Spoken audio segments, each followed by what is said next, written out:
नमस्कार। आज हमारे साथ है उत्तराखंड बीजेपी के प्रदेश अध्यक्ष महेंद्र भट्ट, जो कि राज्यसभा सांसद भी है और अभी उत्तराखंड में एक दिन पहले ही प्रधानमंत्री नरेंद्र मोदी का दौरा हुआ है। बहुत सारी सौगात उत्तराखंड को मिली है। इसके साथ साथ पिछले दिनों उत्तराखंड में कई सारे ऐसे घटनाक्रम रहे हैं जिनको लेकर बहुत सारी बातें हुई है। बहुत सारे उत्तराखंड में कई सारी इस तरह की घटनाएं भी चल रही है। प्रेमचंद अग्रवाल जो वित्त मंत्री है और संसदीय कार्य मंत्री है उत्तराखंड सरकार में, उनके एक बयान पर भी उत्तराखंड में घमासान मचा हुआ है। इसके अलावा भी कई सारे मुद्दे हैं। प्रदेश अध्यक्ष की नियुक्ति भी होनी है। नए प्रदेश अध्यक्ष मिलेंगे या फिर महेंद्र भट्ट ही कंटिन्यू रहेंगे, ये भी एक सवाल है। और इन्हीं सवालों के बीच में सवालों का सिलसिला शुरू करते हैं महेंद्र भट्ट जी से। आपका बहुत बहुत स्वागत है जनता टीवी के इस वार्तालाप में। जी, बहुत धन्यवाद। सबसे पहले सवाल की शुरुआत प्रधानमंत्री नरेंद्र मोदी के दौरे से ही शुरू करते हैं।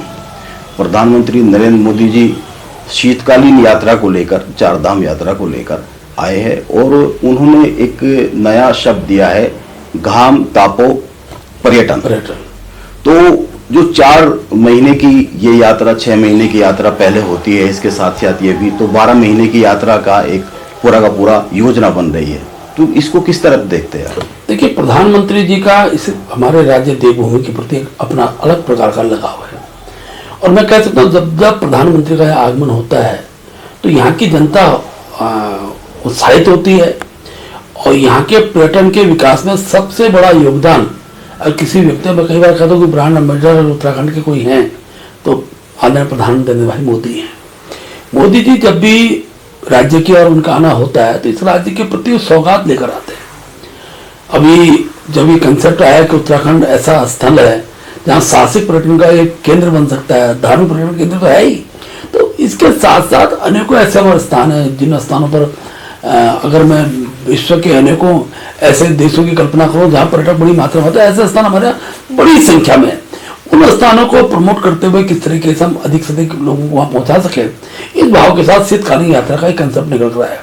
शीतकालीन यात्रा का भी हम इस बात को मानते थे, प्रधान मुख्यमंत्री जी से वो समझते भी थे कि प्रधानमंत्री जी जहाँ जहाँ जाते हैं वहाँ एक प्रकार की यात्रा के लिए जो लोग आते हैं बड़ी संख्या उनकी बढ़ती है। अभी पिथौरागढ़ के अंदर जब मानसरोवर यात्रा के दृष्टिकोण से और हिमालय के उस स्वरूप को जब लोगों ने देखा तो आज मैं कह सकता हूँ कि उसका एक बहुत बड़ा व्यापक असर पूरे कुमाऊं क्षेत्र में हमको देखने को मिला। और अब बद्रीनाथ के बाद, केदारनाथ के बाद बद्रीनाथ का गंगोत्री, और गंगोत्री के मुखा में कल जब आकर उन्होंने जो जनता को संबोधित किया, मैं कह सकता हूँ कि माँ गंगा का द्वार अब साल भर यात्रियों के लिए खुला मिलेगा। और प्रधानमंत्री जी ने इसकी शुरुआत की, कल उन्होंने पूजन वहां पर हुआ, माँ गंगा की उन्होंने आरती की है और संदेश दिया कि वो ठीक है, चारों तरफ से बर्फ भी पड़ी हुई थी, बड़े अच्छे, पूरा हिमालय क्षेत्र बर्फ से आच्छादित था।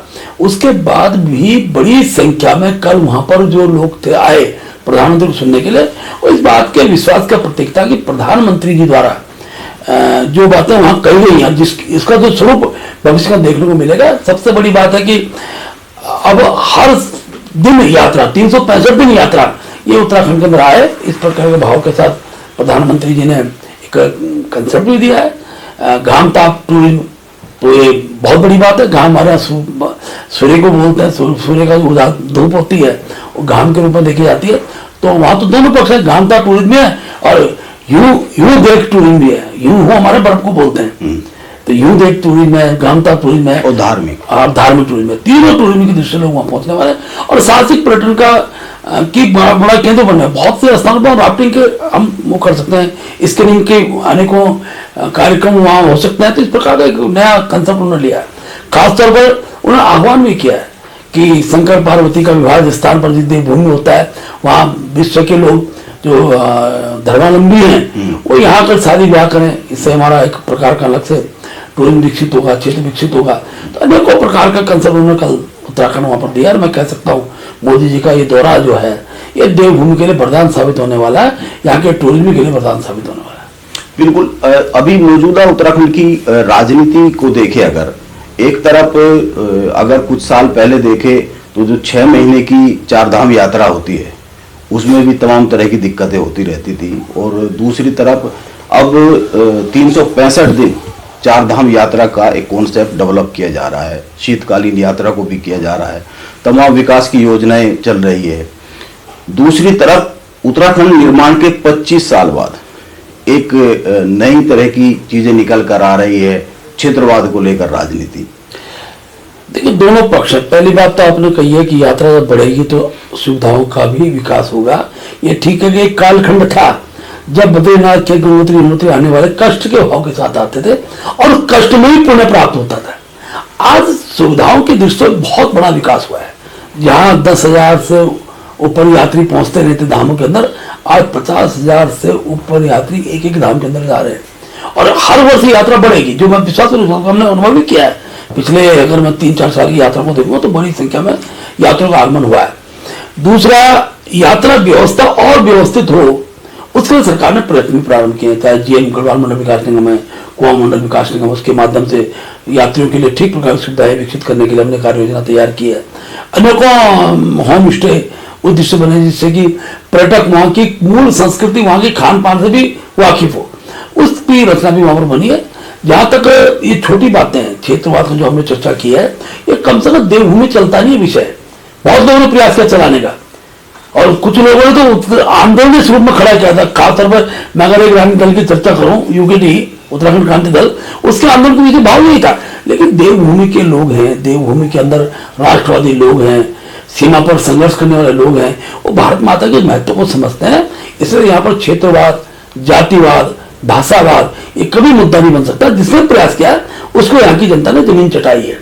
अभी कुछ दिनों की जो घटनाएं हुई हैं उसका भी मैं विश्वास कह सकता हूँ, कुछ दिन के बाद इस प्रकार का आंदोलन करने वाले, इस प्रकार की बातें करने वाले, इनको जनता कड़ा सबक सिखाने जा रही है।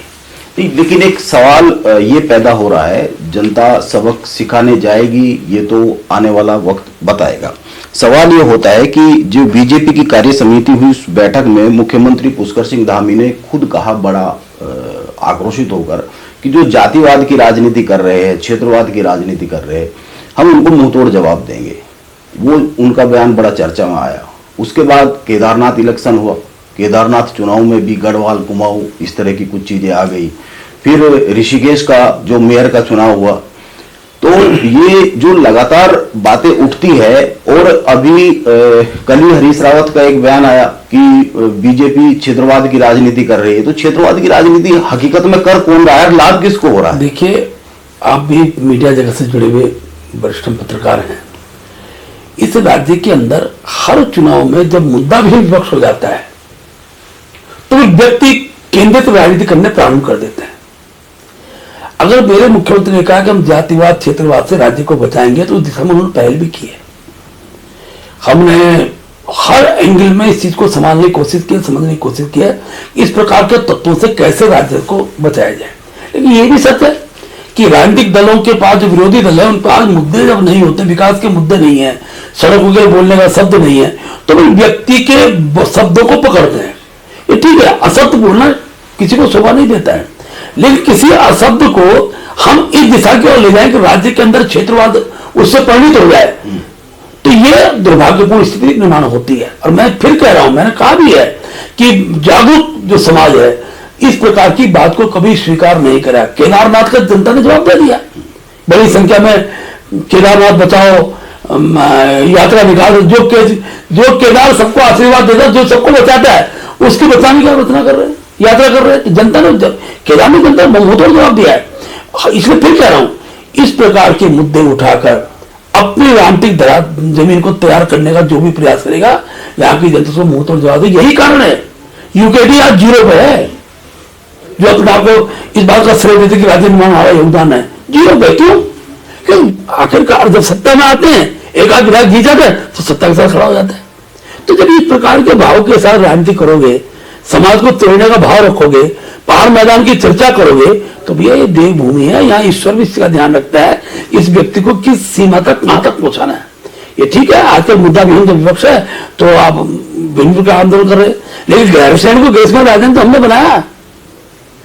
आज उस राजधानी के स्वरूप को किस प्रकार से विकसित किया जा रहा है, ये हमारी सरकार कर रही है। हम उस क्षेत्र के सर्वांगीण विकास के लिए काम कर रहे हैं। हम ऑल वेदर रोड के माध्यम से उत्तराखंड के क्षेत्र को जोड़ रहे हैं। रेल के प्रोजेक्ट को ला रहे हैं, रेल कनेक्टिविटी बढ़ रही है, हवाई कनेक्टिविटी बढ़ रही है। तो ये काम जो हो रहा है जिसकी कल्पना कांग्रेस के लोगों ने की नहीं, तब क्या करेंगे कि प्रेमचंद अग्रवाल नहीं बोल दिया, कल के दिन कहीं मैन भट्ट नहीं बोल दिया। तो व्यक्तिवादी राजनीति समाप्त कर रही है जब कांग्रेस के बड़े नेताओं के मुंह से। मैं जब अपने नाम पर, मेरे नाम पर राजनीति कर रहा हूं, हमारे किसी मंत्री के नाम पर राजनीति कर रहा हूं, तो दुख होता है। राजनीति का एक विषय होना चाहिए।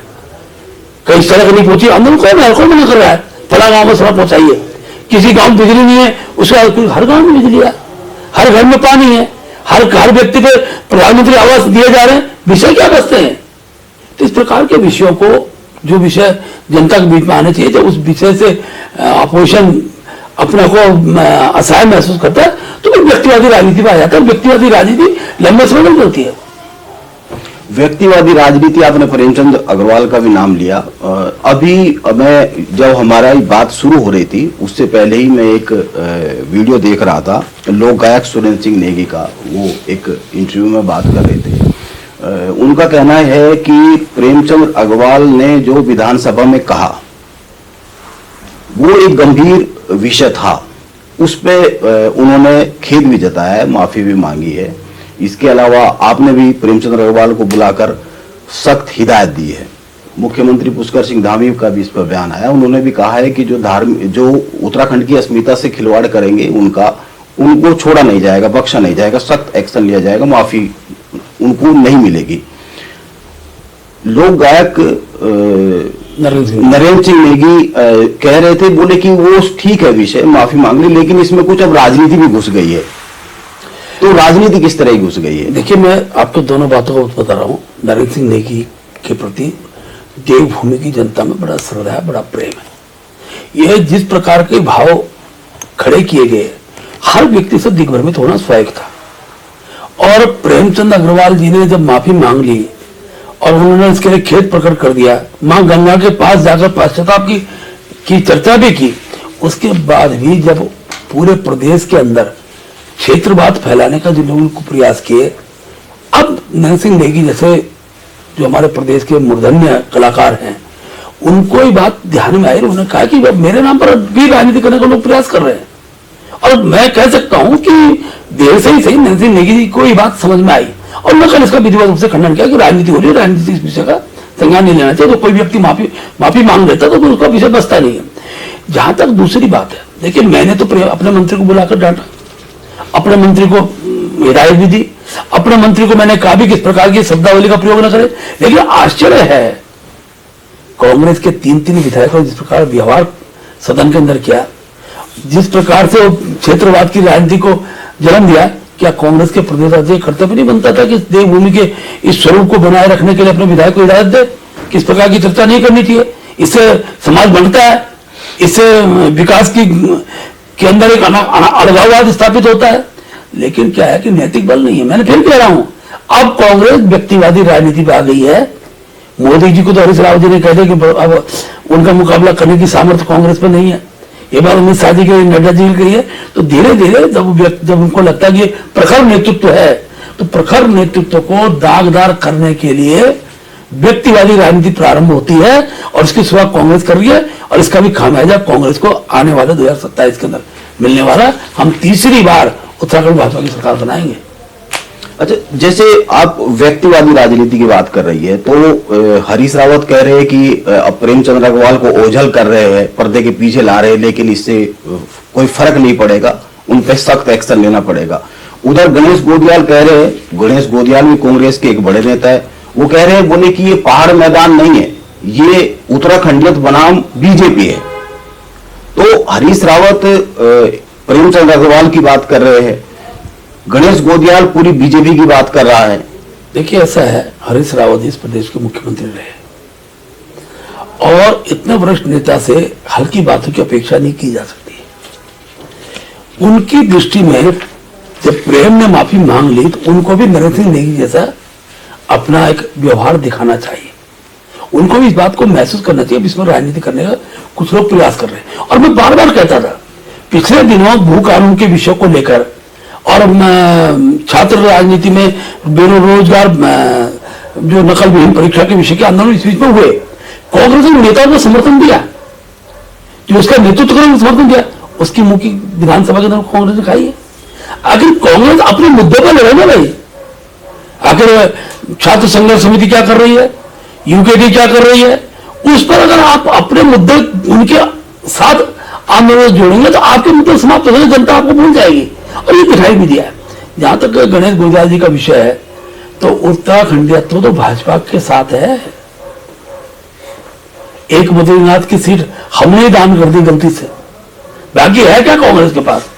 और फिर कह रहा हूं मैं, अभी 19 हैं, 27 में 0 होंगे। क्योंकि जब बार बार, क्योंकि मैं, ठीक है, मैं राष्ट्रीय दल का अध्यक्ष होने के नाते, प्रदेश अध्यक्ष होने के नाते मेरा कर्तव्य भी कि अपोजिशन को मैं सही दिशा की और कुछ अपने विषय रखूं। मैं जानता हूं मैं जिस विषय को बोलूंगा कांग्रेस पर चलेगी नहीं, लेकिन आज भी कांग्रेस को उन विषयों को जनता के बीच में रखने की आवश्यकता है जो जनता से जुड़े हुए मुद्दे हैं। व्यक्तिवादी राजनीति, फिर बार बार आपको चैनल पे व्यक्तिवादी राजनीति का जो विषय बता रहा हूं, ये तब खड़ी होती है जब मुद्दे समाप्त हो जाते हैं, और कांग्रेस आज मुद्दा विहीन हो चुकी है। व्यक्तिवादी राजनीति, एक हमला आप पर भी हुआ, आपका एक वीडियो वायरल हुआ।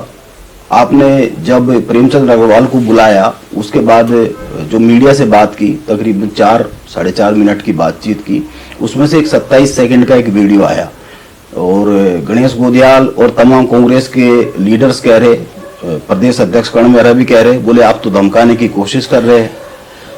देखिए, जो बात मैंने पहले दिन कही उसके अर्थ अब लोगों को समझ में आने लगे। मैंने मीडिया से अपेक्षा की कि इस प्रदेश के अंदर सोशल मीडिया के माध्यम से जो पहाड़ मैदान की चर्चा करेंगे, उस राज्य को एक प्रकार से इस राज्य के साथ ऐसा व्यवहार करेंगे जो राज्य कल्पना से बाहर का विषय है। और मैंने राजनीतिक दलों के नेताओं के लिखा, समाज में मौलिक स्वतंत्रता है, व्यक्ति के कुछ भी संविधान में व्यवस्था दी गई है कि बोलने का, हर विषय को अपनी बात रखने का सब व्यक्ति का अधिकार है।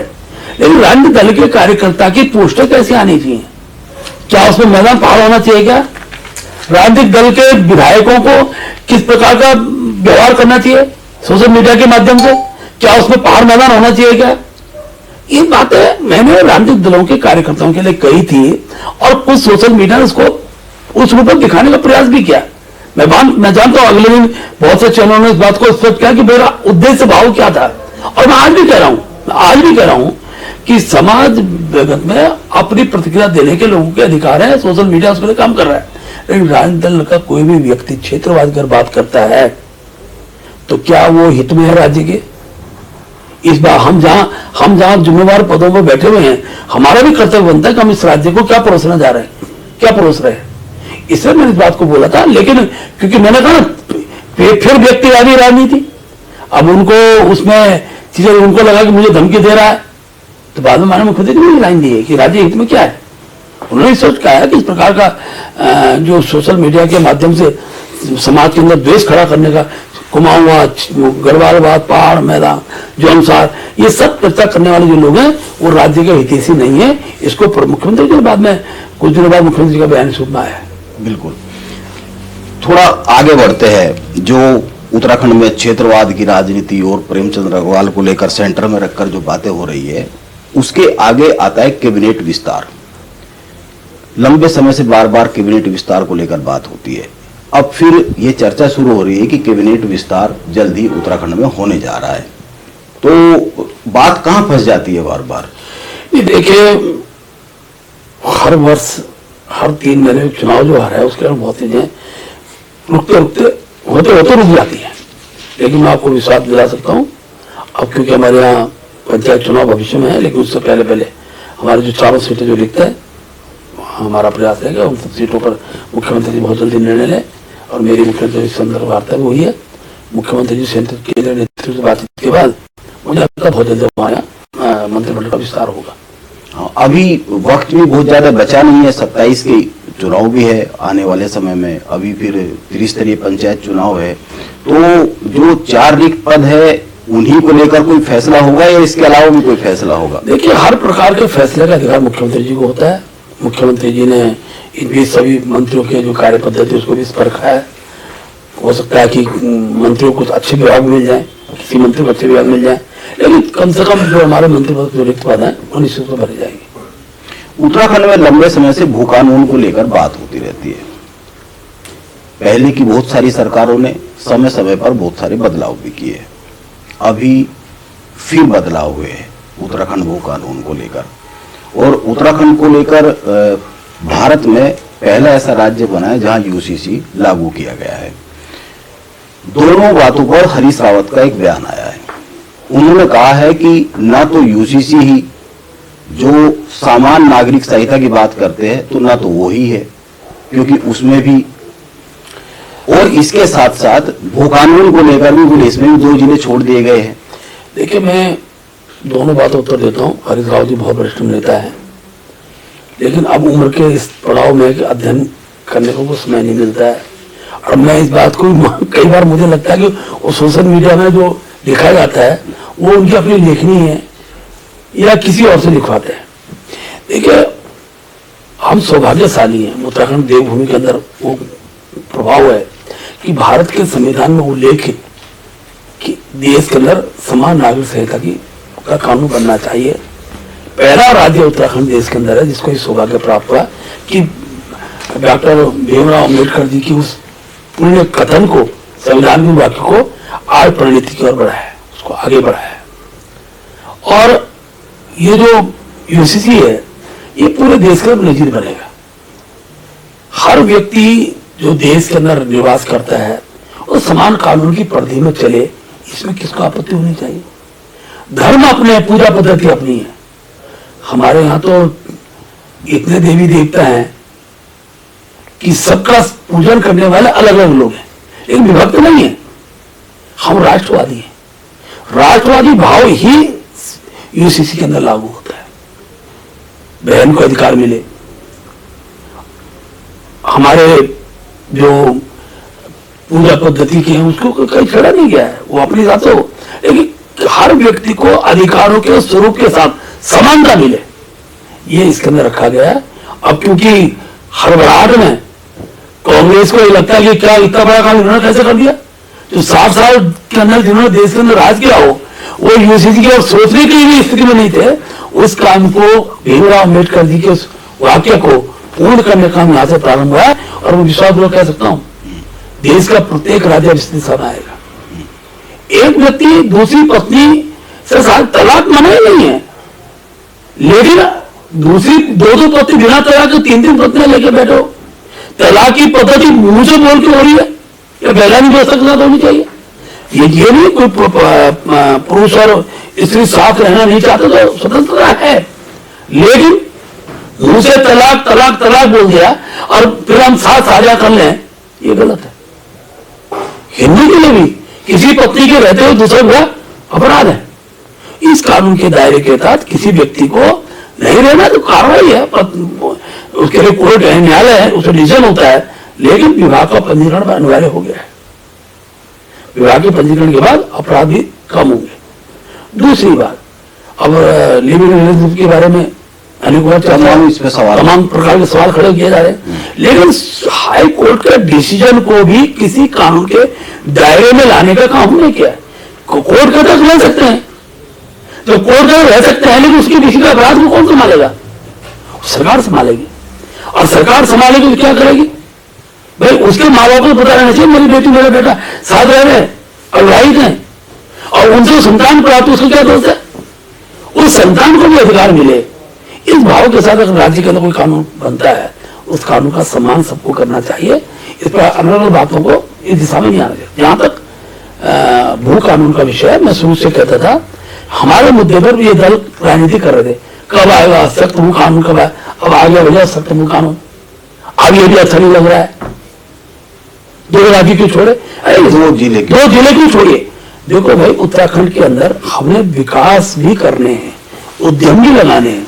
आप पहाड़ में सीमित भूखंड है, सीमित भूखंड, आधा 70% ज्यादा पूरा वन क्षेत्र आपके पास है। हम पे अगर कोई फैक्ट्री लगानी है, कोई बड़ा उद्यम लगाना है, हम पे 2 ही जिले हैं, उधम सिंह और हरिद्वार। इनका बड़ा इंडस्ट्री एरिया हमारा हरिद्वार के अंदर। उधम सिंह में कितनी इंडस्ट्री लगी हुई है, हम सरकारी नौकरी कितने लोगों को दे पाएंगे? हम इसलिए उन उद्यमों के माध्यम से उनको जमीन भी देनी पड़ेगी, उनके अध्ययन स्थापित किए जाएंगे, वहां अनेकों बड़ी संख्या में जो हमारा युवा है वहां जॉब प्राप्त करेगा। इसलिए आवश्यकता उद्यम भी न रुके और देवभूमि के स्वरूप के अंदर भी किसी को बदलाव न हो, इस भाव के साथ ये कानून स्थापित हुआ है। मैं मानता हूं कि 25 साल राज्य को बने हुए हैं, इन 25 साल के अंदर पहले दिन अगर किसी कानून को स्थापित कर देते और एक में आज बड़ी संख्या में आप बड़े क्षेत्रों में उद्योग लगे जो ये बार बार भू कानून में चेंजिंग की स्थिति निर्माण होती है, ये राज्य की परिस्थिति में भी निर्भर करता है। लेकिन आज हम लोग उस दिशा की ओर बढ़ गए हैं, संपन्नता की ओर बढ़ गए हैं। 25 साल बहुत बड़ा कालखंड होता है और अब हमको अपने भू कानून को उस परिधि में लाना था। इसका श्रेय भी प्रदेश के मुख्यमंत्री पुष्कर धामी जी को जाता है। उन्होंने जन भावना कानून को भू कानून को लागू किया। एक आजकल बड़ा चर्चा में है मुद्दा वन संरक्षण के पैसे से जो आईफोन खरीद लिए गए, तमाम दूसरे लैपटॉप और चीजें खरीद ली गई। सीएजी की जो रिपोर्ट है 2013 की एक रिपोर्ट है, उसमें भी 2006 से लेकर 12 तक इसी का कुप्रबंधन सामने आया था और 22 की जो रिपोर्ट है इसमें भी 2019 से लेकर 22 तक इसी तरह का कुप्रबंधन आया है। सुप्रीम कोर्ट ने भी इस पर बड़ी सख्त टिप्पणी की है। सीएजी जो है अपनी रिपोर्टें देती रहती है और वो सरकार को मार्गदर्शन का काम भी करती है, सरकार इस पर कार्रवाई भी करती है। जब सीएजी की रिपोर्ट सदन के पटल पर आती है तो सरकार को भी उन बिंदुओं का पता नहीं होता जिन बिंदुओं के अंदर स्थिति निर्माण होती है, लेकिन सरकार उस पर कार्रवाई करती है। और आप देखेंगे कि जब विषय निकल कर तत्काल सरकार ने उसको संज्ञान में लिया है और उस पर संबंधित विभाग को कार्रवाई के निर्देश भी दिए। और सीएजी की रिपोर्ट जो है ये निश्चित रूप से एक प्रकार से सरकार जिन क्षेत्रों पर नजर कई बार नहीं जा पाती है, कई बार उसको सीएजी पटल पर रखता है। और सरकारें मेरी सरकार हर वर्ष सीएजी की रिपोर्ट पटल पर रखती है। एक मैं राज्यों की बात करता हूँ जहाँ इनके सहयोगी दोनों दिल्ली का उदाहरण है, जब से सरकार में तब से सीएजी की रिपोर्ट रखी नहीं। अब सीएजी की रिपोर्ट आई तब माथापत्ती हो रही है। चुनाव के पहले हिमाचल में सीएजी की रिपोर्ट अवसर नहीं आती है, वो कांग्रेस शासित राज्यों के अंदर पश्चिम बंगाल में तो सीएजी की रिपोर्ट कभी सदन पर आई नहीं। ये तो हमारा राज्य भैया, हर वर्ष सदन में बैठता नहीं, वित्तीय वर्ष में सीएजी की रिपोर्ट आती है। और यही कारण है उत्तराखंड राज्य बाकी राज्यों की तुलना में गलत फैसले लेने से बचता है। और ये ठीक है, हमने इसका संज्ञान सरकार ने लिया तो मुख्यमंत्री संज्ञान को लिया है। आपके कार्यकाल में उत्तराखंड में कई सारे चुनाव जीते लगातार, आप देखेंगे तो 14 के बाद से जीतते ही आ रहे हैं। और इसी बीच में जो अभी लोकसभा के इलेक्शन हुए उस तक एक मोटा मोटा आंकड़ा आया कि 13,000 से ज्यादा जो कार्यकर्ता और नेता कांग्रेस के बीजेपी में शामिल हो चुके हैं। तो अभी भी बीच बीच में इस तरह के बयान आते रहते हैं कि कांग्रेस के कुछ लोग भी शामिल हो सकते हैं। निकाय चुनाव के पहले भी 2-3 बड़े लीडर, अगर आप देखें अल्मोड़ा से, पिथौरागढ़ से कई सारे नेता शामिल हुए। तो ये अभियान चलाने की क्या इतनी जरूरत है? जबकि मैं इस सवाल को और थोड़ा सा आगे बढ़ाऊं, जबकि अभी हरीश रावत का एक बयान आया है, उसकी चर्चा आप हालांकि कर चुके हैं, लेकिन उन्होंने दिल्ली के चुनाव परिणाम के बाद कहा कि बीजेपी के पास तो अमित शाह और प्रधानमंत्री जी विपक्ष को रोंद देने वाले प्रचारक है। तो उत्तराखंड में ये अभियान कब तक चलेगा? क्या कुछ बड़े नेता और भी लाइन में है क्या? देखिए, राजनीतिक दल विचारधारा पर चलती है और विचारधारा साथ विकास परक राजनीतिक दलों की कार्यशैली का अंग होता है। आज जो भी जनप्रतिनिधि होगा उसको विकास अपनी आंखों से दिखता है। पहले विकास भाषणों में होता था, जमीन पर नहीं होता था। और जब जनप्रतिनिधि विकास को अपनी आंखों से देखता है तो कितने विरोध करेगा बीजेपी का? उसने वार्ड का चुनाव भी जीतना है, उसने जिला पंचायत भी जीतना लड़ना है, उसने विधानसभा भी लड़ना है, तो फिर क्या करता हूं? जब विरोध के बिंदु समाप्त हो जाते हैं तो कहते जहां विकास तो मैं नहीं जाता हूं भैया। कांग्रेस ने 60 वर्षों में विकास न करके अपने जो वरिष्ठतम लोग, कल मैं पढ़ रहा था कांग्रेस कुटुंब एक वो सम्मेलन करेंगे, बच्चा कौन कुटुंब में भाई, वो आज राष्ट्रवादी हो गए हैं, आज विकास के साथ मोदी जी खड़े हो गए हैं। इसलिए बड़ी संख्या में जो कांग्रेस छोड़कर आ रहे हैं वो मोदी जी के, पुष्कर धामी जी के कार्य से प्रभावित होकर आ रहे हैं। उनकी जनता उनको मजबूर कर दे रही है कि आप गलत के साथ दोगे तो आपका ये अर्थ होने वाला जो अभी तक होता आ रहा है। इसलिए आते हैं वो विकास के साथ हमारा अपना सहयोग कर रहे हैं और बड़ी संख्या में आए। और मैं आपसे कह सकता हूं अभी 27 जब हमारे यहाँ विधानसभा चुनाव होगा, बड़ी संख्या में जनता का प्रेशर नेताओं के ऊपर हो। अगले हफ्ते होली के बाद ही उत्तराखंड को भी नए अध्यक्ष को लेकर नियुक्ति हो जाएगी, नया अध्यक्ष मिलने जा रहे हैं। तो चर्चा ये भी बीच बीच में आती है, खबरों में आता है कि महेंद्र भट्ट को ही निरंतर रखा जा सकता है। तो अभी कुछ काम बाकी रह गए हैं। देखिए, ऐसा होता है कि मेरी पार्टी व्यक्ति केंद्रित निर्णय नहीं लेती है। मेरी पार्टी पार्टी के हित में निर्णय लेती है। और पिछले दिनों जब मुझे दायित्व मिला तो मैंने भी अकेले कुछ नहीं किया। हम सब कार्यकर्ता मिलकर जीत के लिए प्रयास करते हैं और उसका नतीजा है कि पंचायत चुनाव सारे हम जीते, दुख संग सब निर्विरोध जीते। अभी कोऑपरेटिव के बीच में चुनाव को हम सब निर्विरोध जीते, 5 लोकसभा जीते। इसका श्रेय महेंद्र भट्ट को नहीं जाता है, इसका श्रेय मेरे बूथ स्तर के कार्यकर्ता को जाता है। अब क्योंकि संगठन परिवार में नए लोग भी आते हैं, आज मैं राज्यसभा चला गया हूं, हो सकता है कि पार्टी मुझे और कुछ काम दे, हो सकता है फिर कहेगा नहीं भाई महेंद्र तुमको अभी थोड़ा और इस काम में समय देना है।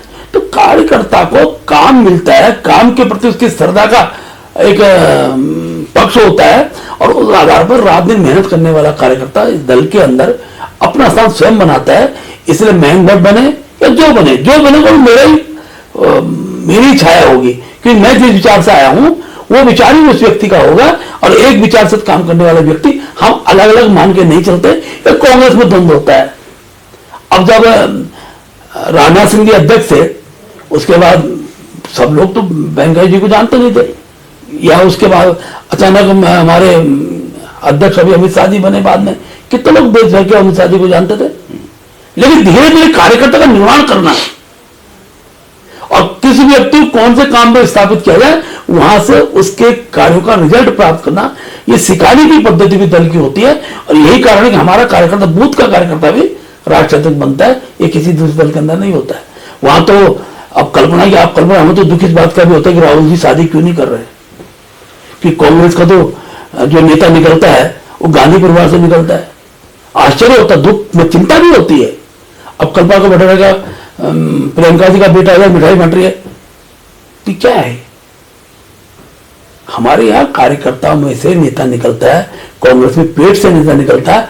ये अंतर है बीजेपी कांग्रेस में।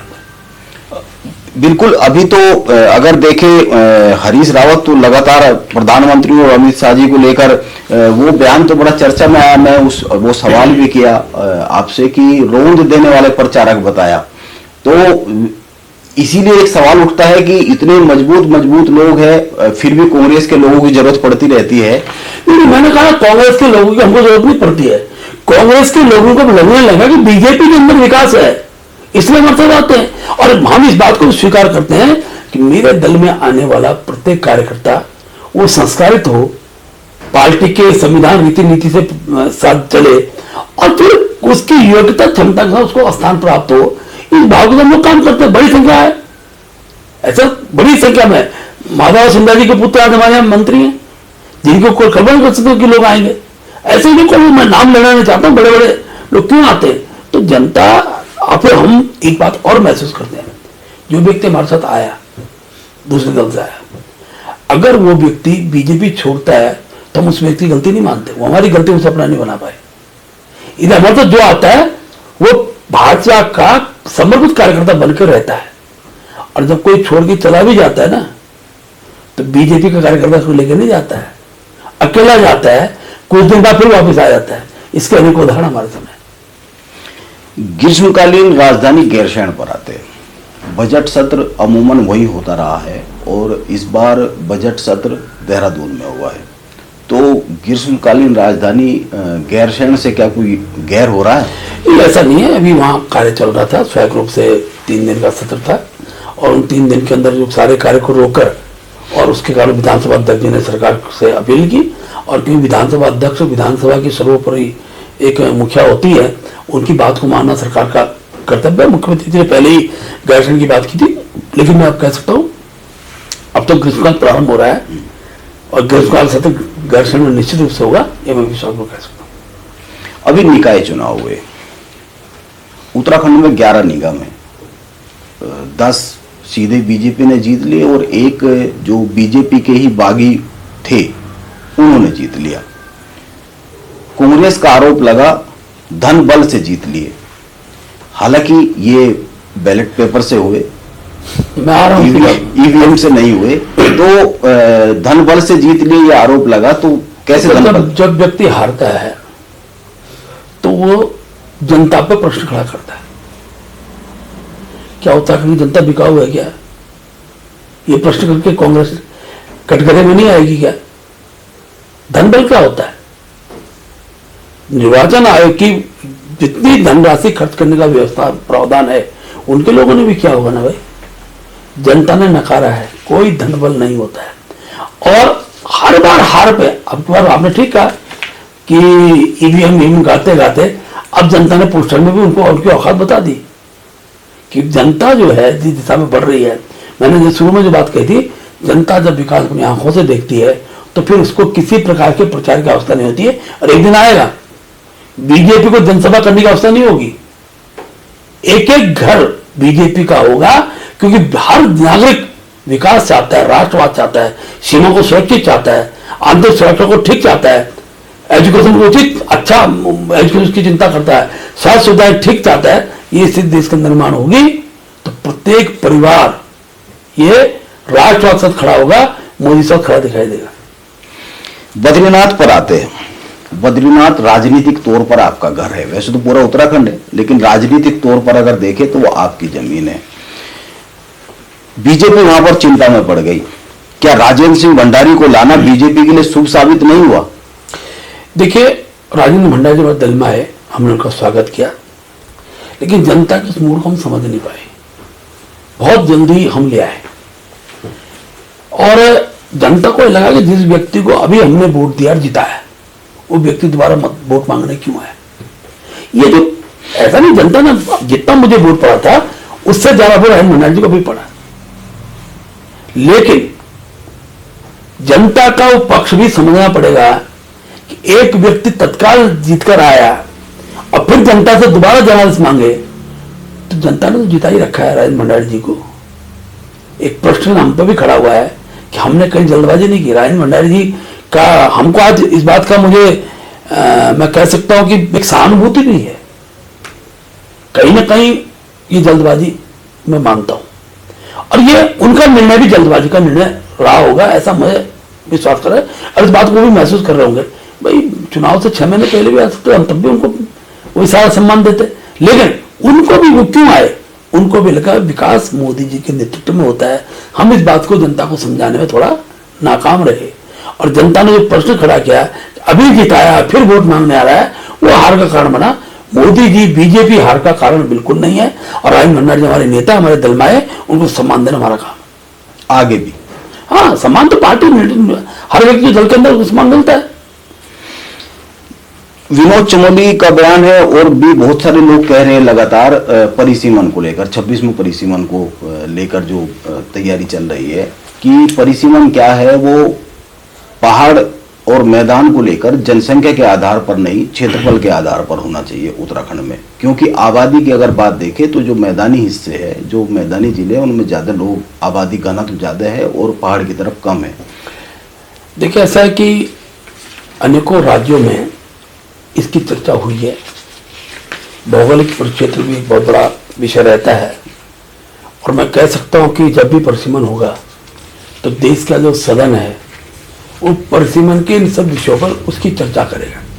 परिसीमन के जो मानक बने, वो भी तो किसी, उस समय तो किसी की सरकार थी, उस मानकों में संशोधन के लिए सदन है, और मुझे पूरा विश्वास है हिमालय राज्यों के बारे में निश्चित रूप से कुछ संशोधन उस में किए जाए, जिससे कि भौगोलिक परिस्थितियां भी परिसीमन का आधार बने।